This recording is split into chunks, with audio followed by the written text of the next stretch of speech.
The light of Upanishads. According to the great masters, the ancient Indian wisdom, the source to that, the gist of the understanding they have bequeathed upon us in the form of ancient scriptures, texts that we draw. The gist conveys that the far-sighted wisdom is the ultimate blissful ability that one can accommodate, absorb, transform, transmutate, morph into. A number of words are incapacitated to express. The far-sighted wisdom is a capacity of a human being who acquires a status to sight and address any subject, situation, or a person with an unbiased faculty, without any discrimination. One intends to discern between the aspects of any subject, situation, of person, affront, with a free mind, with a free insight. Accept the facts as they are, without any personal holding, bias, color, devoid of that. And this ability is very important for visionaries in their respective field of practice.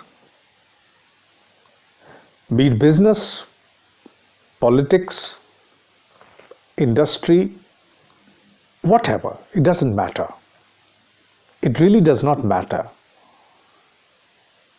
The most important thing is to acquire that far-sighted wisdom, the ability to discern, distinguish,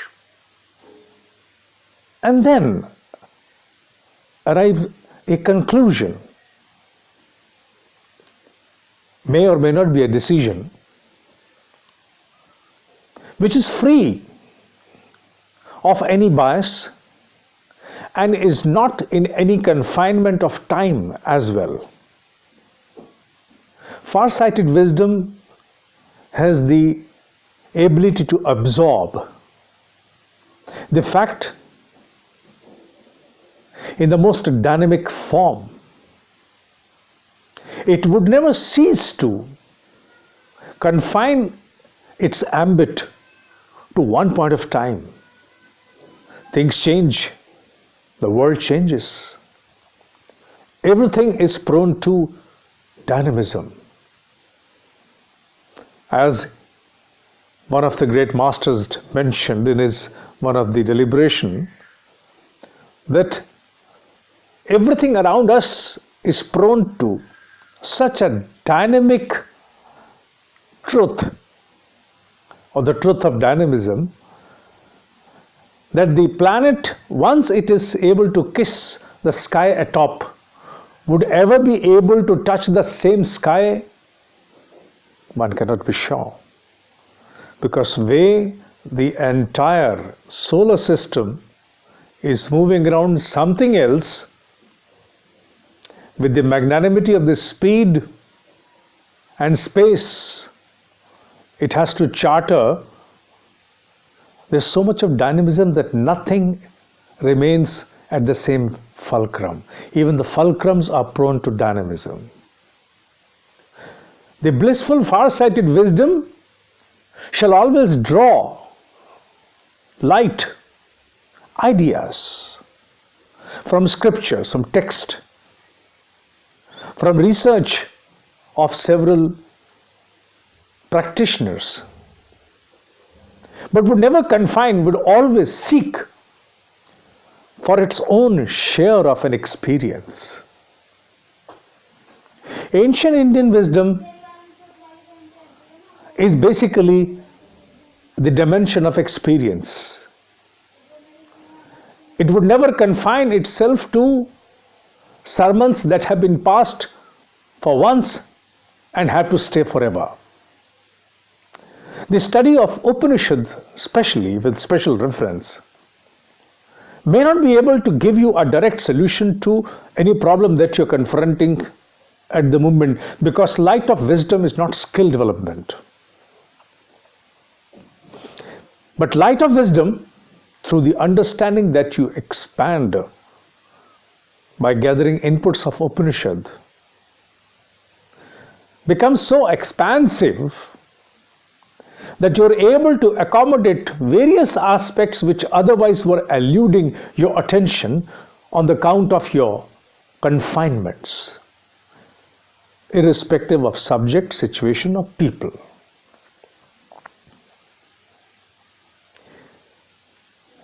You get, I don't know, I cannot specify, calibrate and tell you about how many degrees do you gather.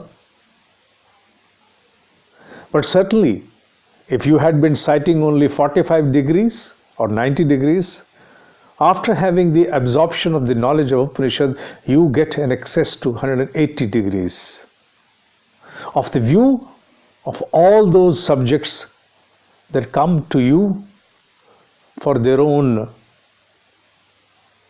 decisions, conclusions. I have always gathered more wisdom, more understanding, more in depth about all those ongoing affairs that otherwise appear to be incoherent, unorganized, accidents, be it the parlance of geopolitical or the national politics or the business, economic considerations. After having studied Upanishads, you gather much more.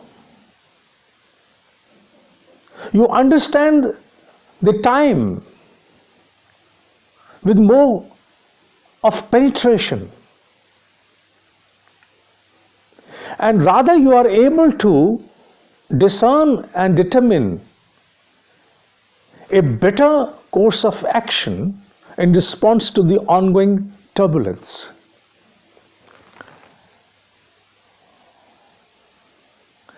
Harmony, in a way, also means to have control upon all ongoings. Everything may not change without. But within, with the invocation and manifestation of such knowledge like Upanishads, harmony comes.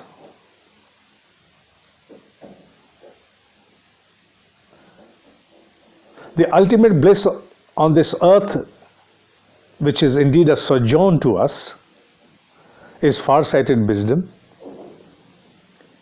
An ultimate curse is not anger, frustration, incapacity to do anything. Although the great masters have mentioned that there are three pain that are sufferings to a human, the three suffering to a human are abhav, agyan, ashakti, deprivation, ignorance and inability. In all the three, it is basically the incapacity of a human to be able to respond appropriately to any of them, whether to deprivation, whether to ignorance or inability. So thereby, frustration is the outcome. It can be assigned as a noun, as a common noun to all the three in the form of an outcome. With the knowledge of Upanishads, you are able to immune